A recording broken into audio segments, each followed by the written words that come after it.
ಇತಿಹಾಸದಲ್ಲೇ ಮೊದಲ ಬಾರಿಗೆ ಸರ್ಕಾರ ಕೇಂದ್ರದ ವಿರುದ್ಧ ಪ್ರತಿಭಟನೆಯನ್ನ ರಾಷ್ಟ್ರ ರಾಜಧಾನಿಯಲ್ಲೇ ಹೋಗಿ ಮಾಡ್ತಾ ಇರುವಂತದ್ದು ಮೊದಲ ಬಾರಿಗೆ. ತೆರಿಗೆಯಲ್ಲಿ ಅನ್ಯಾಯ ಆಗ್ತಾ ಇದೆ, ಬರ ಪರಿಹಾರ ₹1 ಕೊಟ್ಟಿಲ್ಲ, ಹೀಗೆ ಹಲವು ಆರೋಪಗಳನ್ನ ಮುಂದಿಟ್ಕೊಂಡು ಡೆಲ್ಲಿಯಲ್ಲಿ ಕಾಂಗ್ರೆಸ್ಸಿಗರು ವಿನೂತನ ಪ್ರತಿಭಟನೆಗೆ ಇವತ್ತು ಮುಂದಾಗಿದ್ದಾರೆ. ಕೇಂದ್ರದ ವಿರುದ್ಧ Congress T shirt protest, yes, ಒಂದು ಪುಲ್ಲೋವರ್ ಅನ್ನ ಕೂಡ ರೆಡಿ ಮಾಡ್ಕೊಂಡಿದ್ದಾರೆ. ಅದರಲ್ಲೂ ಅದೇ ಅಂಶಗಳು, ನನ್ನ ತೆರಿಗೆ ನನ್ನ ಹಕ್ಕು ಅಂತ. 1,87,000 ಕೋಟಿ ನನ್ನ ತೆರಿಗೆ ನನ್ನ ಹಕ್ಕು ಟೀ ಶರ್ಟ್ ಅಲ್ಲಿ ಪ್ರಿಂಟ್ ಮಾಡಿದ್ದಾರೆ. ಚಲೋ ದಿಲ್ಲಿ ಅಂತ ಬರೆದಿರುವ ಟೀ ಶರ್ಟ್ ನ ಬಹುಶಃ ಎಲ್ಲರೂ ಹಾಕೊಳ್ತಾರ ಅಂತ. ಈಗ ಆಲ್ರೆಡಿ ಕೆಲವರು ಹಾಕೊಳ್ತಾ ಇರುವಂತದನ್ನ ಅಲ್ಲಿ ಕೂತಿರುವಂತದನ್ನು ಕೂಡ ಗಮನಿಸ್ತಾ ಇದ್ವಿ. ಟೀ ಶರ್ಟ್ ಅನ್ನ ಪ್ರದರ್ಶಿಸಿದ್ದಾರೆ ಯೂತ್ ಕಾಂಗ್ರೆಸ್ ಲೀಡರ್ ಶ್ರೀನಿವಾಸ್ ಹಾಗೆ ನಲ್ಪಾಡ್ ಕೂಡ ಗಮನಿಸ್ತಾ ಇದ್ದೀರಿ. 1,87,000 ಕೋಟಿ ನನ್ನ ತೆರಿಗೆ ನನ್ನ ಹಕ್ಕು. ಈ ಒಂದು ದೆಹಲಿಯಲ್ಲಿ ಇವತ್ತೇನು ಪ್ರತಿಭಟನೆ ಮಾಡ್ತಾ ಇದ್ದಾರೆ, ಬಹುಶಃ ಎಲ್ಲರೂ ಇದೇ ತರದ್ದು ಪುಲ್ಲೋವರ್ ಹಾಕೊಳ್ತಾರ ಏನೋ ಅಂತ. ಈಗ ಆಲ್ರೆಡಿ 11 ಗಂಟೆಗೆ ಶುರು ಮಾಡ್ತಾರೆ. ಈಗ ಇವ್ರಿಗೆ ಕೊಟ್ಟಿರುವಂಥದ್ದು 10 ರಿಂದ 1 ಗಂಟೆ ತನಕ ಅವಕಾಶ ಪ್ರತಿಭಟನೆಗೆ. 11 ಗಂಟೆಗೆ ನೋಡೋಣ ಎಲ್ಲ ಶಾಸಕರು ಖಾದಿ ಬಿಟ್ಟು ಇವತ್ತು ಪುಲ್ಲೋವರ್ ಹಾಕೊಂಡು ಇದನ್ನ ಪ್ರದರ್ಶನ ಮಾಡ್ತಾರ ಹೆಂಗೆ ಏನು ಅಂತ. ಮಗದೊಂದು ಕಡೆ ಈಗ ಆಲ್ರೆಡಿ ವೇದಿಕೆ ಸಜ್ಜಾಗಿದೆ, ಅವ್ರು ಬಂದು ಕುತ್ಕೊಂಡು ಪ್ರತಿಭಟನೆ ಮಾಡಬೇಕು. ಅದಕ್ಕೆ ಮುಂಚೆನೆ ಹೇಳ್ದಂಗೆ ರಾಜ್ಯದ ಇತಿಹಾಸದಲ್ಲೇ ಮೊದಲ ಬಾರಿಗೆ ಕೇಂದ್ರದ ವಿರುದ್ಧ ಸರ್ಕಾರ ಹೀಗೋಗಿ ಪ್ರತಿಭಟನೆ ಮಾಡ್ತಾ ಇರುವಂತದ್ದು. ಅಂದ್ರೆ ಪ್ರತಿಭಟನೆಗಳು ಎಲ್ಲಾ ಕಡೆ ನಡೀತಾ ಇರುತ್ತೆ, ರಾಜ್ಯದಲ್ಲೂ ಬೇಕಾದಷ್ಟು ನಡೆಯುತ್ತೆ. ಬೆಂಗಳೂರಿನಂತೂ ಸರಣಿ ಪ್ರೊಟೆಸ್ಟ್ ನಡೆಯುತ್ತೆ. ಆದರೆ ಆ ರೀತಿಯಾದಂತಹ ಪ್ರೊಟೆಸ್ಟ್ ನಲ್ಲಿ ಗಮನ ಸೆಳೆಯುವ ಅಂಶಗಳೇನು, ಯಾವ ರೀತಿ ಜನರನ್ನ ಇವರು ಅಟ್ರಾಕ್ಟ್ ಮಾಡಿದ್ರು ಅನ್ನೋದಕ್ಕೆ ಒಂದೊಂದು ರೀತಿ ವಿನೂತನವಾದ ಪ್ರೊಟೆಸ್ಟ್ಗಳನ್ನ ಮಾಡ್ತಿರ್ತಾರೆ. ಈ ಸಾರ್ತಿ ಅದನ್ನ ಪುಲ್ಲೋವರ್ ಮುಖಾಂತರ, ಅಂದ್ರೆ ಆ ಒಂದು ಟೀ ಶರ್ಟ್ ಏನು ಹಾಕೊಂಡಿದ್ದಾರೆ ಅದರ ಮುಖಾಂತರ. ಬಟ್ ನೀವು ಅದನ್ನ ಹೆಚ್ಚು ಎಫೆಕ್ಟಿವ್ ಆಗಿ ರಾಜ್ಯದಲ್ಲಿ ಬಳಸಬಹುದಾಗಿದೆ. ಯಾಕಂದ್ರೆ ಅಲ್ಲಿ ಜನಗಳಿಗೆ ಅದೇನು ಗೊತ್ತಾಗುತ್ತೆ, ಅಲ್ಲಿ ಯಾರು ಅದನ್ನ ಓದೋದಕ್ಕೆ ಯಾರಿಗೆ ಬರುತ್ತೆ. ಸೊ ಈ ಸರ್ಕಾರಕ್ಕೆ ಕಣ್ಣಿಲ್ಲ ಕಿವಿ ಕೇಳಿಸಲ್ಲ ಅಂತಕ್ಕಂಥ ಆರೋಪ. ಕರ್ನಾಟಕದಿಂದ ಕೇಳಿ ಕೇಳಿ ಕೂಗಿ ಕೂಗಿ ಸಾಕಾಗಿದೆ, ದುಡ್ಡು ಮಾತ್ರ ಬರ್ತಾ ಇಲ್ಲ, ಕೇಂದ್ರ ಸರ್ಕಾರದ ಹಣ, ನಮ್ಮ ಪಾಲಿನ ಹಣ ಇವರಿಗೆ ಕಿವಿ ಕೇಳಿಸಲ್ಲ ಅಂತ ನಮ್ಮ ನಾಯಕರು ದೆಹಲಿಗೆ ಬಂದಿದ್ದಾರೆ. ಅಂದರೆ ದೂರದಲ್ಲಿದ್ದಾರಲ್ಲ, 2,500 ಕಿಲೋಮೀಟರ್ ಆಗುತ್ತೆ, ನಾವು ಕೂಗಿದ್ದವ್ರು ಕೇಳಿಸಲ್ಲ ಅಂತ ಹತ್ತಿರದಿಂದನೇ ಬಂದು ಕೂಗೋಣ ಅಂತ ಎಲ್ಲ ದೆಹಲಿಗೆ ಬಂದಿದ್ದಾರೆ ಅಂತ ಯೂತ್ ಕಾಂಗ್ರೆಸ್ನ ಅಧ್ಯಕ್ಷ ಶ್ರೀನಿವಾಸ್ ಅವರು ಮಾತನಾಡಿದ್ದಾರೆ. ಕೇಂದ್ರ ಸರ್ಕಾರದ ತಾರತಮ್ಯ ನೀತಿಯನ್ನು ವಿರೋಧಿಸಿ ಇವತ್ತು ದೆಹಲಿಯಲ್ಲಿ ಕಾಂಗ್ರೆಸ್ ಪ್ರತಿಭಟನೆ ನಡೆಸ್ತಾ ಇದೆ. ಇನ್ನೇನು ಕೆಲವೇ ಹೊತ್ತಿನಲ್ಲಿ ಜಂತರ್ ಮಂತರ್ನಲ್ಲಿ ಕಾಂಗ್ರೆಸ್ ನಾಯಕರು ಎಲ್ಲರೂ ಕೂಡ ಸೇರಿ ಕೇಂದ್ರ ಸರ್ಕಾರದ ವಿರುದ್ಧ ಒಂದು ಧರಣಿಯನ್ನ ಕೂಡ ಮಾಡಲಿದ್ದಾರೆ. ಇದಕ್ಕೆ ಸಂಬಂಧಪಟ್ಟಂತೆ ಮಾತಾಡಲಿಕ್ಕೆ ನಮ್ಮ ಜೊತೆಗೆ ರಾಷ್ಟ್ರೀಯ ಯೂತ್ ಕಾಂಗ್ರೆಸ್ ಅಧ್ಯಕ್ಷ ಶ್ರೀನಿವಾಸ್ ಅವರು ಇದ್ದಾರೆ. ಶ್ರೀನಿವಾಸ್ ಅವರೇ, ಇವತ್ತು ದೆಹಲಿಯಲ್ಲಿ ಪ್ರತಿಭಟನೆ ಮಾಡ್ತಿದ್ದೀರಿ, ಏನು ನಿಮ್ಮ ಬೇಡಿಕೆ ಅಂತ? ಈಗ ತೆರಿಗೆ ಹಣವನ್ನ ಕೇಂದ್ರ ಸರ್ಕಾರ ಕರ್ನಾಟಕಕ್ಕೆ ಕೊಡೋದ್ರಲ್ಲಿ ಎಲ್ಲೋ ಒಂದು ರೀತಿ ವಿಫಲ ಆಗಿದೆ, ಮತ್ತು ತಾರತಮ್ಯವನ್ನು ಮಾಡಿರೋದಂಥದ್ದು. ಇಡೀ ಕರ್ನಾಟಕದ 6 ಕೋಟಿ ಜನರು ಎಲ್ಲೋ ಒಂದು ಮನದಲ್ಲಿ ಈ ಒಂದು ಇದು ಉದ್ಭವ ಆಗಿದೆ ಪ್ರಶ್ನೆ. ಕರ್ನಾಟಕದ ಮುಖ್ಯಮಂತ್ರಿಗಳು, ಉಪಮುಖ್ಯಮಂತ್ರಿಗಳು ಮತ್ತು ಎಲ್ಲ ಕ್ಯಾಬಿನೆಟ್ ಮಿನಿಸ್ಟರು, MP ಗಳು, ಕೆಲವು ನಾಯಕರುಗಳು ಇವತ್ತು ಕೇಂದ್ರ ಸರ್ಕಾರಕ್ಕೆ ದಿಲ್ಲಿಗೆ ಬಂದು ಏನಕ್ಕೆ ಕೇಳೋಂಥ ಪರಿಸ್ಥಿತಿ ಅಂದರೆ, ಈ ಸರ್ಕಾರಕ್ಕೆ ಕಣ್ಣಿಲ್ಲ, ಕಿವಿ ಇಲ್ಲ, ಕಿವಿ ಕೇಳಿಸಲ್ಲ. ಕರ್ನಾಟಕದಿಂದ ಕೇಳಿ ಕೂಗಿ ಕೂಗಿ ಸಾಕಾಗಿ ಇವರಿಗೆ ಕೇಳಿಸ್ಲಿಲ್ಲ ಅಂತೇಳಿ ದಿಲ್ಲಿಗೆ ಪಾರ್ಲಿಮೆಂಟಿಂದ ಪಕ್ಕಕ್ಕೆ ಬಂದು ಕೂಗ್ತಾ ಇದ್ದೀವಿ ಇವತ್ತು. ಸ್ವಾಮಿ, 1,87,000 ಕೋಟಿ ತೆರಿಗೆ ಹಣವನ್ನು ನಮ್ಮ ತೆರಿಗೆ ನಮ್ಮ ಹಾಕು, ನಮ್ಮ ದುಡ್ಡು ನಮಗೆ ಕೊಡಿ ಅಂತ. ನೀವು ಬಿಹಾರಕ್ಕೆ ಎಷ್ಟು ಕೊಟ್ರಿ, UPಗೆ ಎಷ್ಟು ಕೊಟ್ರಿ ಅಂತ ಅದನ್ನ ನಂಬರ್ನೇನಾರ ನೋಡ್ಬಿಟ್ರೆ ಭಾಳ ದೊಡ್ಡ ಮಟ್ಟದಲ್ಲಿ ಅನ್ಯಾಯ ಆಗಿದೆ. ನಾವು ಅವ್ರಿಗೆ ಎಷ್ಟಾರ ಕೊಟ್ಕೊಳ್ಳಿ, ನಮ್ಗೆ ಅವಶ್ಯಕತೆ ಇಲ್ಲ. ಟ್ಯಾಕ್ಸ್ ಕಟ್ತಿರೋರು ನಾವು ಹೈಯೆಸ್ಟು. ನೀವು ಉತ್ತರ ಭಾರತಕ್ಕೆ, ಸೌತ್ ಇಂಡಿಯಾದವ್ರಿಗೆ ಯಾಕೆ ಈ ರೀತಿಯಾದಂಥ ಒಂದು ಮಲ್ತಾಯಿ ಧೋರಣೆಯನ್ನು ತೋರಿಸ್ತಿದ್ದೀರಾ? ಯಾಕೆ ಇವ್ರದ್ದು ಯಾವುದು ಸರ್ಕಾರ ಇಲ್ಲ ಅಲ್ಲಿ? ಈಗ ಲೋಕಸಭೆಯಲ್ಲಿ ಜಾಸ್ತಿ ಇವ್ರಿಗೆ ಸೀಟ್ಗಳು ಬರ್ತಾ ಇಲ್ಲ, ಅದಕ್ಕೇನಾ? ಬಿಜೆಪಿ ಉತ್ತರ ಏನು ಅಂದ್ರೆ ಇದಕ್ಕೆ ಒಂದನೇದ್ದು, ಕರ್ನಾಟಕಕ್ಕೆ ಯಾವುದೇ ರೀತಿಯಾದಂತ ಅನ್ಯಾಯ ಆಗಿಲ್ಲ. ಹಣಕಾಸು ಆಯೋಗದ ಶಿಫಾರಸ್ನಂತೆ ಎಷ್ಟು ಅನುದಾನ ಕೊಡಬೇಕಿತ್ತು ಕೊಟ್ಟಿದ್ದೀವಿ, ನಂಬರ್ 1. ಹಿಂಗೆ ನಾವು ಜಾಸ್ತಿ ಟ್ಯಾಕ್ಸ್ ಕಟ್ತೀವಿ, ನಮಗೆ ಜಾಸ್ತಿ ದುಡ್ಡು ಬರಬೇಕು ಅನ್ನೋದಾದ್ರೆ ಕರ್ನಾಟಕದಲ್ಲಿ ಬೆಂಗಳೂರು ಹೆಚ್ಚು ರೆವಿನ್ಯೂ ಕಲೆಕ್ಟ್ ಮಾಡುತ್ತೆ. ಹಂಗಂತ ರೆವಿನ್ಯೂಗೆ ಬೆಂಗಳೂರಿನ ಪ್ರತ್ಯೇಕ ಮಾಡೋಕ್ಕಾಗತ್ತಾ? ಅಥವಾ ಬೆಂಗಳೂರಿಗೆ ಜಾಸ್ತಿ ಕೊಟ್ಕೊಂಡು ಹೋದ್ರೆ ಉಳಿದ ಜಿಲ್ಲೆಗಳ ಕತೆ ಏನು? ಹಂಗೆ ಎಲ್ಲರನ್ನು ಬ್ಯಾಲೆನ್ಸ್ ಮಾಡ್ತೀವಿ ಅಂತ.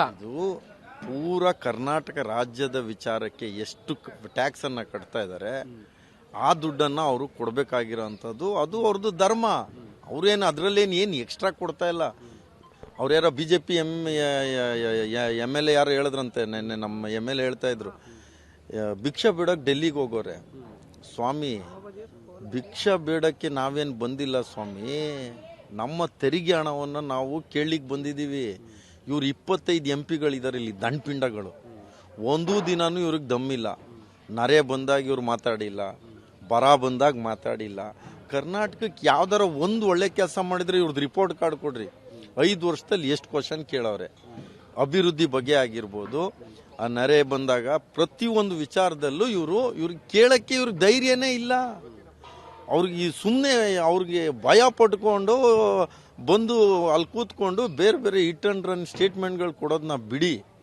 ಕರ್ನಾಟಕದ ಬಗ್ಗೆ ಸ್ವಲ್ಪನಾರು ನಿಮಗೆ ಕಾಳಜಿ ಇರಬೇಕು. ಈಗ ಕೇಂದ್ರ ಹಣಕಾಸು ಸಚಿವೆ ಕರ್ನಾಟಕದಿಂದ ಆಯ್ಕೆಯಾಗಿದ್ದಾರೆ ನಿರ್ಮಲಾ ಸೀತಾರಾಮನ್ ಅವರು ಕೂಡ ಹೇಳ್ತಿದ್ರು ಆ ರೀತಿಯಾದಂತ ಯಾವುದೇ ಅನ್ಯಾಯ ಆಗಿಲ್ಲ, ನಾವು ರಾಜ್ಯಗಳ ನಡುವೆ ತಾರತಮ್ಯ ಮಾಡಕ್ ಆಗಲ್ಲ, ಹಂಗೆ ನಾವು ಕರ್ನಾಟಕಕ್ಕೂ ಆ ರೀತಿ ಭೇದ ಭಾವ ಮಾಡಿಲ್ಲ ಅನ್ನೋ ರೀತಿಯಲ್ಲಿ ಹೇಳ್ತಾರೆ. ಈಗ ಉತ್ತರ ಪ್ರದೇಶಿಗೆ ಎಷ್ಟು ಕೊಡ್ತಿದ್ದಾರೆ, ಬಿಹಾರ್ಗೆ ಎಷ್ಟು ಕೊಡ್ತಿದ್ದಾರೆ, ಅದಕ್ಕೇನು ಲಾಜಿಕ್ ಹೇಳ್ತಾರೆ ಇವರು? ಏನ್ ಲಾಜಿಕ್ ಏನ್ ಹೇಳ್ತಾರೆ ಇವರು? ಕ್ಲಿಯರ್ ಆಗಿ ಕಾಣಿಸ್ತಾ ಇದೆ. ಈ ಸರ್ಕಾರಕ್ಕೆ ನಾನು ಮುಂಚೆನೆ ಹೇಳಿದೆ, ಕಿವಿ ಕೇಳಿಸಲ್ಲ, ಕಣ್ ಕಾಣಿಸಲ್ಲ, ಅನ್ಯಾಯ ಮಾಡೋದ್ರಲ್ಲಿ ಎತ್ತಿದ್ದು ಕೈ. ರಾಜ್ಯಕ್ಕೆ ಬಹಳ ದೊಡ್ಡ ಮಟ್ಟದ ಅನ್ಯಾಯ ಆದ್ರೂ ಇವರು ಟ್ಯಾಕ್ಸ್ ಬಗ್ಗೆ ಮಾತಾಡಕ್ಕೆ ಇವರು ಅದನ್ನೂ ಉಲ್ಟಾ ಮಾತಾಡ್ತಾರೆ. ಬಿಜೆಪಿಯವರು ಅಂದ್ರೆ ಇವ್ರಿಗೆ ಮಾನ ಮರ್ಯಾದೆ ಇಲ್ಲ. ಈಗ ನೀವು ಯೂತ್ ಕಾಂಗ್ರೆಸ್ ರಾಷ್ಟ್ರೀಯ ಅಧ್ಯಕ್ಷರು, ದಕ್ಷಿಣ ಭಾರತದ ರಾಜ್ಯಗಳಿಗೆ ಈ ರೀತಿಯಾದಂತ ಅನ್ಯಾಯ ಆಗ್ತಿದೆ ಅನ್ನುವಂತ ಆರೋಪ ಇದೆ. ಕರ್ನಾಟಕದ ಬಳಿಕ ದಕ್ಷಿಣದ ಬೇರೆ ಬೇರೆ ರಾಜ್ಯ, ಅದು ತೆಲಂಗಾಣ ಇರ್ಬೋದು, ಕೇರಳ ಆಗಿರ್ಬೋದು, ಆಂಧ್ರ ಪ್ರದೇಶ ಇರ್ಬೋದು, ಹೀಗೆ ಬೇರೆ ಬೇರೆ ರಾಜ್ಯಗಳಲ್ಲೂ ಕೂಡ ನೀವು ಈ ವಿಚಾರವನ್ನು ಇಟ್ಕೊಂಡು ಪ್ರತಿಭಟನೆ ಮಾಡ್ತೀರಾ ಹೇಗೆ? ಖಂಡಿತವಾಗ್ಲೂ ಇದನ್ನ ಬಹಳ ದೊಡ್ಡ ಮಟ್ಟದಲ್ಲಿ ಇದ್ರ ಬಗ್ಗೆ ನಾವು ಆಲ್ರೆಡಿ ಇದು ಧ್ವನಿ ಎತ್ತದು. ಕರ್ನಾಟಕದ ಇವತ್ತು ನಾಯಕರುಗಳೆಲ್ಲ ಬಂದು ಏನು ಒಂದು ಈ ಸರ್ಕಾರಕ್ಕೆ ಕುಂಭಕರ್ಣ ಸರ್ಕಾರಕ್ಕೆ ಎಪ್ಸೋಂಥ ಕೆಲಸ ಮಾಡ್ತಿದ್ದಾರೆ. ಮುಂದಿನ ದಿನಗಳಲ್ಲಿ ಎಲ್ಲ ರಾಜ್ಯಗಳಲ್ಲೂ ಪ್ರತ್ಯೇಕವಾಗಿ ಈ ವಿಚಾರವಾಗಿ ಹೋರಾಟಗಳು ಜನಕ್ಕೆ ಮೊದಲನೇದು ಗಮನಕ್ಕೆ ತರೋಂಥದ್ದು. ಈಗ ಹೇಳ್ತಿದಾರಲ್ಲ ಗ್ಯಾರಂಟಿಗೆ ಅದು ಇದು ಅಂತ ಹೇಳ್ತಿದಾರಲ್ಲ, ಕರ್ನಾಟಕ ರಾಜ್ಯದ ಜನತೆಗೆ ಮನೆಗೆ ಮುಟ್ಟಿಸ್ತೀವಿ ಈ ವಿಚಾರವನ್ನ. ಏನು ಅನ್ಯಾಯ ಮಾಡಿದಿರಲ್ಲ, ಏನು ಅಲ್ಲಿ ಕೂಗಾಡ್ತಿರಲ್ಲ, ದೇವರು ಧರ್ಮ ದಿಂಡ್ರು ಅನ್ಕೊಂಡು ಈ ವಿಚಾರನ ಮುಟ್ಟಿಸ್ತೀವಿ. ನಿಮ್ದು ಉದ್ದೇಶ ಜನರ ಗಮನ ಸೆಳೆಯುವಂತದ ಅಥವಾ ನಿಜವಾಗ್ಲೂ ಕರ್ನಾಟಕಕ್ಕೆ ಹಣ ತಗೊಂಡ್ಬರುವಂತದ? ಇದು ಪೊಲಿಟಿಕಲ್ ಗಿಮಿಕ್ ಅಂತ ಆರೋಪ ಮಾಡ್ತಿದ್ದಾರೆ ಬಿಜೆಪಿ. ಈಗ ಅನ್ಯಾಯ ಆಗಿದೆ ಅಂದ್ರೆ ಇವ್ರು ಅದನ್ನ ಮುಚ್ಚಾಕಕ್ಕೆ ಹೊರಟವ್ರೆ. ಕೇಂದ್ರ ಸರ್ಕಾರ ಕರ್ನಾಟಕ ರಾಜ್ಯಕ್ಕೆ ಯಾವ ದೊಡ್ಡ ಮಟ್ಟದಲ್ಲಿ ಅನ್ಯಾಯ ಆಗಿದೆ ಜನತೆ ಗೊತ್ತಾಗಬೇಕಲ್ಲ ಈ ವಿಚಾರವನ್ನ. ಅವ್ರದ್ದೊಂದು ವಾಟ್ಸಪ್ ಯೂನಿವರ್ಸಿಟಿ ಇದೆ, ಸುಳ್ಳಿನ ಯೂನಿವರ್ಸಿಟಿ ಅಂತ.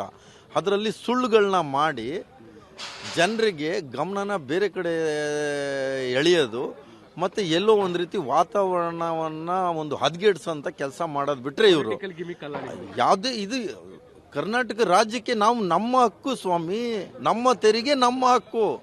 ಏನು ಎಕ್ಸ್ಟ್ರಾ ಏನು ಕೇಳ್ತಾ ಇಲ್ವಲ್ಲ, ನಾವೇನು ಎಕ್ಸ್ಟ್ರಾ ಕೇಳಿದೀವಾ? ನಮ್ದು ನಮಗೆ ಕೊಡಿ ಅಂತ ಕೇಳ್ತಾ ಇದೀವಿ. ಅದಕ್ಕೆ ಇವರು ಗಿಮಿಕ್ಕು, ಇದು ನಿಜವಾದ ಗಿಮಿಕ್ ಮಾಡ್ತಿರೋದು ಇವ್ರಿಗೆ ನಿಜವಾಗ್ಲೂ ಇವ್ರಿಗೆಲ್ಲರಿಗೂ ಒಂದು ಅವಾರ್ಡ್ ಕೊಡಿಸ್ಬೇಕು. ಆದ್ರೆ ಸ್ವಾಮಿ, ನೀವು ಕರ್ನಾಟಕದ ಮಣ್ಣಲ್ಲಿ ಹುಟ್ಟು ಬೆಳೆದು ಎಲ್ಲ ಮಾಡಿ ಅದಕ್ಕೆ ದ್ರೋಹ ಮಾಡ್ತಿದ್ದೀರಲ್ಲ ಬಿಜೆಪಿ ನಾಯಕರು. ಯಾಕೆ ಧೈರ್ಯ ಇಲ್ವಾ ಸ್ವಾಮಿ ನಿಮ್ಮ ನಾಯಕರ ಹತ್ರ ಬಂದು ಮಾತಾಡಕ್ಕೆ? ನೀವು ಎಲ್ಲೋ ಈಗ ಎಲ್ಲಿಂದ ಎಲ್ಲಿಗೆ ತಗೊಂಡೋಗ್ತಾ ಇದ್ದೀರಾ? ಮಾನ ಮರ್ಯಾದೆ ಇತ್ತು ಇವ್ರಿಗೆಲ್ಲರಿಗೂ. ಏನಪ್ಪ ಅಂದ್ರೆ ಬೆಸ್ಟ್ ಆಕ್ಟರ್, ಡೈರೆಕ್ಟರ್, ಪ್ರೊಡ್ಯೂಸರ್. ಒಂದು ಸ್ಟೋರಿ ಕ್ರಿಯೇಟ್ ಮಾಡೋದು, ಆ ಸ್ಟೋರಿಗೆ ಮತ್ತೆ ಆಕ್ಟಿಂಗ್ ಮಾಡೋದು, ಜನರಿಗೆ ಎಲ್ಲೋ ಬೇರೆ ರೀತಿ ಗಮನನ ಸೆಳೆಯೋದು, ಜನರನ್ನ ಮನಸ್ಸನ್ನ ಹದಗೆಡ್ಸೋದು. ಇವ್ರಿಗೆ ಒಳ್ಳೆ ಅವಾರ್ಡ್, ಆಸ್ಕರ್ ಅವಾರ್ಡು ಕೊಡ್ಬೋದು ಇವ್ರಿಗೆ. ಇವ್ರು ಪ್ರಧಾನಮಂತ್ರಿಗೆ, ಇವರು ಹಣಕಾಸು ಸಚಿವೆ ಈ ಹಿಂದೆ ಒಂದು ಮಾತು ಹೇಳಿದ್ರು ಮೇಡಮ್ ಅವರು. ಮೇಡಮ್, ಈರುಳ್ಳಿ ರೇಟ್ ಆಗಿದೆ, ಏನು ಮಾಡ್ತಾ ಇದ್ದೀರಾ ಇದಕ್ಕೆ ಅಂತ. ಅಯ್ಯೋ, ನಾನು ಈರುಳ್ಳಿನೇ ತಿನ್ನಲ್ಲ. ಇನ್ನು ಈರುಳ್ಳಿ ತಿನ್ನು ಬಿಡು, ದೇಶಕ್ಕೆ ಯಾವುದೇ ರೀತಿಯಾದಂಥ ಅದರಿಂದ ತೊಂದರೆ ಆಗಲ್ಲ. ಆದರೆ ದೇಶ GDP ತಿಂತಿದೆಯಾ ಯಾಕಮ್ಮ ಅಂತ ಕೇಳಿದ್ರೆ ಅದಕ್ಕೆ ಇನ್ನೊಂದು ಸ್ಟೋರಿ ಹೇಳೋದು. ಅಂದರೆ ಇವ್ರಿಗೇನಪ್ಪ ಅಂದರೆ ಸುಳ್ಳು ಹೇಳೋದು ಬಿಟ್ಟರೆ ಬೇರೆ ಇನ್ನೇನು ಗೊತ್ತಿಲ್ಲ. ಸುಳ್ಳಿನ ಕಂತೆಯ ಸರ್ಕಾರ. ಇದಿಷ್ಟು ಶ್ರೀನಿವಾಸ್ ಅವ್ರ ಮಾತು. ಕ್ಯಾಮ್ರಾ ಪರ್ಸನ್ ಜಿತೇಂದ್ರ ಕುಮಾರ್ ಜೊತೆ ಶಬೀರ್ ಹಿಡಗುಂದಿ, ಪಬ್ಲಿಕ್ ಟಿವಿ, ನವದೆಹಲಿ.